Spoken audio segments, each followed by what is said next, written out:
Good evening and welcome to my channel. Tonight we'll be continuing our story of Wuthering Heights by Emily Bronte. Chapter 4. What vain weathercocks we are! I, who had determined to hold myself independent of all social intercourse, and thanked my stars that at length I had lighted on a spot where it was next to impractical, I, weak wretch, after maintaining till dusk a struggle with low spirits and solitude, was finally compelled to strike my colors, and under pretense of gaining information concerning the necessities of my establishment, I desired Mrs. Dean, when she brought in supper, to sit down while I ate it, hoping sincerely she would prove a regular gossip, and either rouse me to animation or lull me to sleep by her talk.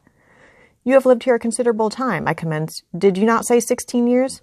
18, sir. I came when the mistress was married, to wait on her. After she died, the master retained me for his housekeeper." "Indeed." There ensued a pause. She was not a gossip, I feared, unless about her own affairs, and those could hardly interest me. However, having studied for an interval, with a fist on either knee and a cloud of meditation over her ruddy countenance, she ejaculated, "Times are greatly changed since then." "Yes," I remarked. "You've seen a good many alterations, I suppose?" "I have, and troubles too," she said. "Oh, I'll turn the talk on my landlord's family," I thought to myself. "A good subject to start, and that pretty girl widow. I should like to know her history, whether she be a native of the country, or, as is more probable, an exotic that the surly indigene will not recognize for kin." With his intention, I asked Mrs. Dean why Heathcliff let Thrushcross Grange, and preferred living in a situation and residence so much inferior. "Is he not rich enough to keep the estate in good order?" I inquired. "Rich, sir," she returned. "He has nobody knows what money, and every year it increases. Yes, he's rich enough to live in a finer house than this, but he's very near, close-handed, and if he had meant to flit to Thrushcross Grange as soon as he heard of a good tenant, he could not have borne to miss the chance of getting a few hundreds more. It is strange people should be so greedy when they are alone in the world." "He had a son, it seems?" "Yes, he had one. He is dead." "And that young lady, Mrs. Heathcliff, is his widow?" "Yes." "Where did she come from originally?" "Why, sir, she is my late master's daughter. Catherine Linton was her maiden name. I nursed her, poor thing. I did wish Mr. Heathcliff would remove her, and then we might have been together again." "What, Catherine Linton?" I exclaimed, astonished, but a minute's reflection convinced me it was not my ghostly Catherine. Then I continued, "My predecessor's name was Linton?" "It was." "And who is that Earnshaw, Harton Earnshaw, who lives with Mr. Heathcliff? Are they relations?" "No, he is the late Mrs. Linton's nephew." "The young lady's cousin, then?" "Yes, and her husband was her cousin also, one on the mother's, the other on the father's side. Heathcliff married Mr. Linton's sister." "I see the house at Wuthering Heights has Earnshaw carved over the front door. Are they an old family?" "Very old, sir, and Harton is the last of them, as our Miss Cathy is of us, I mean of the Lintons." "Have you been to Wuthering Heights? I beg pardon for asking, but I should like to hear how she is." "Mrs. Heathcliff? She looked very well and very handsome, yet I think not very happy." "Oh dear, I don't wonder. And how did you like the master?" "A rough fellow, rather, Mrs. Dean. Is not that his character?" "Rough as a saw-edge and hard as whinstone. The less you meddle with him, the better." "He must have had some ups and downs in life to make him such a churl. Do you know anything of his history?" "It's a cuckoo, sir. I know all about it, except where he was born and who were his parents, and how he got his money at first. And Harton has been cast out like an unfledged dunnock. The unfortunate lad is the only one in all this parish that does not guess how he has been cheated." "Well, Mrs. Dean, it will be a charitable deed to tell me something of my neighbors. I feel I shall not rest if I go to bed, so be good enough to sit and chat an hour." "Oh, certainly, sir. I'll just fetch a little sewing, and then I'll sit as long as you please. But you've caught cold. I saw you shivering, and you must have some gruel to drive it out." The worthy woman bustled off, and I crouched near the fire. My head felt hot, and the rest of me chill. Moreover, I was excited, almost to a pitch of foolishness, through my nerves and brain.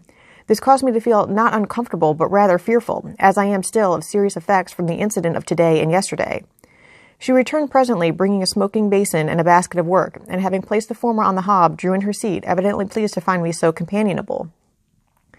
"Before I came to live here," she commenced, waiting no farther invitation to her story, "I was almost always at Wuthering Heights, because my mother had nursed Mr. Hindley Earnshaw, that was Harton's father, and I got used to playing with the children. I ran errands, too, and helped to make hay and hung about the farm ready for anything that anybody would set me to. One fine summer morning, it was the beginning of harvest, I remember, Mr. Earnshaw, the old master, came downstairs dressed for a journey, and after he had told Joseph what was to be done during the day, he turned to Hindley and Cathy and me, for I sat eating my porridge with them, and he said, speaking to his son, 'Now, my bony man, I'm going to Liverpool today. What shall I bring you? You may choose what you like, only let it be little, for I shall walk there and back, 60 miles each way. That is a long spell.' Hindley named a fiddle, and then he asked Miss Cathy. She was hardly 6 years old, and she could ride any horse in the stable, and she chose a whip. He did not forget me, for he had a kind heart, though he was rather severe sometimes. He promised to bring me a pocketful of apples and pears, and then he kissed his children, said goodbye, and set off. It seemed a long while to us all, the 3 days of his absence, and often did little Kathy ask when he would be home. Mrs. Earnshaw expected him by supper time on the 3rd evening, and she put the meal off hour after hour. There were no signs of his coming, however, and at last the children got tired of running down to the gate to look. Then it grew dark. She would have had them to bed, but they begged sadly to be allowed to stay up, and just about 11 o'clock the door latch was raised quietly, and in stepped the master. He threw himself into a chair, laughing and groaning, and bid them all stand off, for he was nearly killed. He would not have such another walk for the 3 kingdoms. And at the end of it to be flighted to death, he said, opening his great coat which he held bundled up in his arms. See here, wife, I was never so beaten with anything in my life, but you must e'en take it as a gift of God, though it's as dark almost as if it came from the devil. We crowded round, and over Miss Kathy's head I had a peep at a dirty, ragged, black-haired child, big enough both to walk and talk. Indeed, its face looked older than Catherine's. Yet when it was set on its feet, it only stared round and repeated over and over again some gibberish that nobody could understand. I was frightened, and Mrs. Earnshaw was ready to fling it out of the doors. She did fly up, asking how he could fashion to bring that gypsy brat into the house, when they had their own barns to feed and fend for, what he meant to do with it, and whether he were mad. The master tried to explain the matter, but he was really half dead with fatigue, and all that I could make out amongst her scolding was a tale of his seeing it starving and houseless, and as good as dumb in the streets of Liverpool, where he picked it up and inquired for its owner. Not a soul knew to whom it belonged, he said, and his money and time being both limited, he thought it better to take it home with him at once than run into vain expenses there, because he was determined he would not leave it as he found it. Well, the conclusion was that my mistress grumbled herself calm, and Mr. Earnshaw told me to wash it and give it clean things and let it sleep with the children. Hindley and Kathy contented themselves with looking and listening till peace was restored, then both began searching their father's pockets for the presents he had promised them. The former was a boy of 14, but when he drew out what had been a fiddle, crushed to morsels in the great coat, he blubbered aloud. And Kathy, when she learned the master had lost her whip in attending on the stranger, showed her humor by grinning and spitting at the stupid little thing, earning for her pains a sound blow from her father to teach her cleaner manners. They entirely refused to have it in bed with them, or even in the room, and I had no more sense, so I put it on the landing of the stairs, hoping it might be gone on the morrow. By chance, or else attracted by hearing his voice, it crept to Mr. Earnshaw's door, and there he found it on quitting his chamber. Inquiries were made as to how it got there. I was obliged to confess, and in recompense for my cowardice and inhumanity was sent out of the house. This was Heathcliff's first introduction to the family. On coming back a few days afterwards, for I did not consider my banishment perpetual, I found they had christened him Heathcliff. It was the name of a son who died in childhood, and it had served him ever since, both for Christian and surname. Miss Kathy and he were now very thick, but Hindley hated him, and to say the truth, I did the same, and we plagued and went on with him shamefully, for I wasn't reasonable enough to feel my injustice, and the mistress never put in a word on his behalf when she saw him wronged. He seemed a sullen, patient child, hardened perhaps to ill treatment. He would stand Hindley's blows without winking or shedding a tear, and my pinches moved him only to draw in a breath and open his eyes, as if he had hurt himself by accident, and nobody was to blame. This endurance made old Earnshaw furious when he discovered his son persecuting the poor fatherless child, as he called him. He took to Heathcliff strangely, believing all he said. For that matter, he said precious little, and generally the truth, and petting him up far above Kathy, who was too mischievous and wayward for a favourite. So from the very beginning, he bred bad feeling in the house, and at Mrs. Earnshaw's death, which happened in less 2 years after, the young master had learned to regard his father as an oppressor rather than a friend, and Heathcliff as an usurper of his parents' affections and his privileges, and he grew bitter with brooding over these injuries. I sympathized a while, but when the children fell ill of the measles, and I had to tend them, and take on me the cares of a woman at once, I changed my idea. Heathcliff was dangerously sick, and while he lay at the worst, he would have me constantly by his pillow. I suppose he felt I did a good deal for him, and he hadn't wit to guess that I was compelled to do it. However, I will say this. He was the quietest child that ever nurse watched over. The difference between him and the others forced me to be less partial. Kathy and her brother harassed me terribly. He was as uncomplaining as a lamb, though hardness, not gentle, made him give little trouble.